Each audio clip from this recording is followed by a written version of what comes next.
Hey everyone, it's Chris Loud. In this video, I'll be doing a quick demo and explaining a fun and creative approach to kickstarting an abstract painting, one that starts with something totally ordinary. So what I'll be playing with today is loosely inspired by an image of a simple everyday item. And as you can see, I already laid down a quick and loose layer of Payne's gray and a tinge of yellow ochre with a brayer. My color palette for this was Payne's gray, yellow ochre, titanium white, Naples yellow, and then I also used a few Caran d'Ache water-soluble wax pastels. I won't tell you what this is just yet, but you'll see at the end of the video I'll show an image of what I was working off of, and feel free to guess while you watch. Some of you will probably figure it out. So now, why would we do this kind of exercise? Why start an abstract painting with something so, well, ordinary and common? Because it opens up our eyes to inspiration that's everywhere. It's all around us. The worn cover of a book, a chipped coffee mug, a wrinkled bed sheet, a slice of cake. Really, anything goes. Those ordinary inspirations help shake us out of overthinking and into a more playful and curious mindset that abstract painting thrives on. And sometimes, we think inspiration has to come from something deep or profound, and I'm just as guilty as anyone else, where you stare at a canvas and wait for something to hit you. But really, it can just as easily come from the stuff sitting right in front of us. And if you're looking at this thinking grilled cheese sandwich, that's not it. But when I look at this, that's exactly what I think of too. It kind of makes me crave a grilled cheese sandwich. So in this painting demo, I'm going to take a loose visual impression of a very simple item and use it to kickstart a composition. I'm not trying to make it look like the object, but just respond to the shapes and the textures or the colors that it inspires, and what are and should be my expectations for the end result of this exercise. And really it's that I have fun playing and painting from a common subject. That's it. I wasn't expecting a masterpiece, although after I sat on this for a day, I ended up really liking its kind of minimalist charm. I actually might play with a little more layered version of this on a larger canvas. But for many people, the final version of this painting may seem rather dull, and that's perfectly okay. That's really, like I said, not really what the end result was about. The end result was about experimenting and playing and seeing what we can do with some of those things that are right around us. So taking inspiration from everyday items can be really a surprisingly powerful and refreshing way to spark ideas in abstract painting. So, some of the benefits of doing that are, it helps us break creative blocks. I mean, everyday objects are always around us, which means we don't have to wait for the perfect idea to strike. Grabbing inspiration from your coffee mug, your shoes, or lunch can help you start painting without overthinking. So we're not staring at a blank canvas wondering what to paint. We're responding to something real, but without the pressure to replicate it. It also sharpens our observation skills. We start noticing color palettes in dish towels, textures in packaging, or shapes in shadows.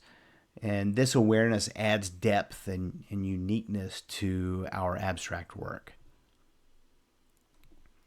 And when you work from something mundane, you're not pressured to really recreate it perfectly. You can respond to it emotionally. Maybe a certain angle or color or rhythm, jumps out and becomes a jumping off point. And how how we interpret an everyday object into abstract form will differ from anyone else. Over time, this practice helps us develop a unique visual language and artistic voice. So it really can help develop your own personal style. And it can also kind of help us kind of teach a visual translation.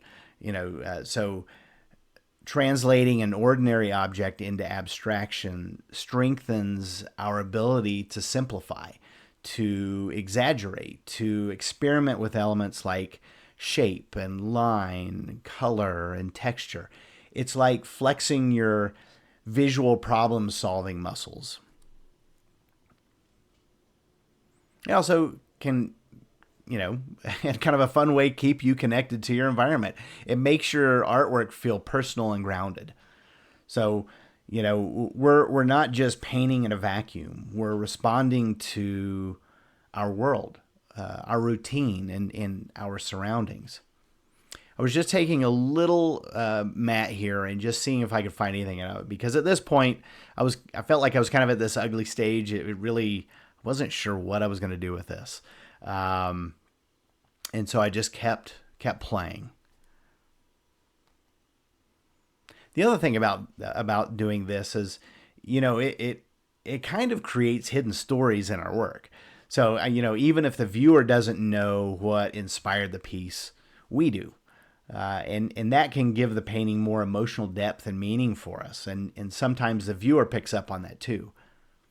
Or also, it's just something simple and fun for us to know what inspired this painting. We don't have to tell anyone else.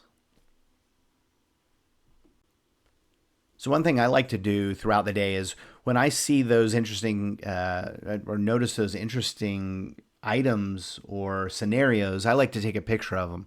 And my phone is filled with just kind of random, odd images that I've taken pictures of. And like I said, I do that all the time. And I really enjoy kind of going back and looking at those and trying to remember what I took the picture for, and zooming in and cropping them down and looking for what those bits of inspiration were. Here, let me show you a few of those. So here's a drink. Love the color combination on this, and that was really my main focus, but turn it on its side and you've got some interesting shapes there. And then some really interesting, bizarre designs in the street. I'm not sure where that came from, something mechanical, but also thought those would be interesting in a painting. Just a package with a torn piece, different orientation, very minimalistic, but really like that. And then out on a walk and saw these patterns in this drainage area. Again, different orientation. Coffee grounds. Obviously, we see those all the time, but there's some interesting colors and textures and shapes within that that I thought would be fun. If you're watching TV or a movie and you see something, take a picture of the TV. You get some interesting designs in there. Some deviled eggs. I just love the color scheme here. And then blowing it up, and you've got, again, some interesting shapes. A poppy that hasn't fully opened yet. Great colors, great textures. There's just something to play with there. So those are the kind of things that I look at quite often and take a picture to remember, and then work through my phone when I'm looking for something to paint. And I always have something in there that inspires me to at least start a painting. Very much like this. You can see I'm already covering up some of that initial layer that I put down of Payne's gray and yellow ochre. And, I just felt like it was really pulling away from those shapes in the middle there because they were dark as well. So once I did this and, putting a mat on top of it, it started kind of coming to life a little bit for me. Is there a main focal area? Maybe not. Does there have to be? No, there doesn't. I really like the vertical layout more so than the horizontal layout on here. But yeah, I kind of felt like covering up that dark area kind of opened this painting up a little bit more and made it definitely more engaging and a more complete looking painting. But just trying to get a little more interest outside of that main area in the center there and scratching in some lines. And then I've added some Caran d'Ache water-soluble wax pastels in there. That's what the violet is coming from. And now just using a little bit of charcoal to give a little bit more shape to that center piece there. So I'm going to show you some close-ups so you can see some of the textures in there. And then here is what it's based on, a piece of cake. And I got to tell you, it was a very delicious piece of cake. And that is probably the closer looking orientation on that. But again, I really like the vertical orientations on this. So thanks for watching. Give this a try and keep on painting.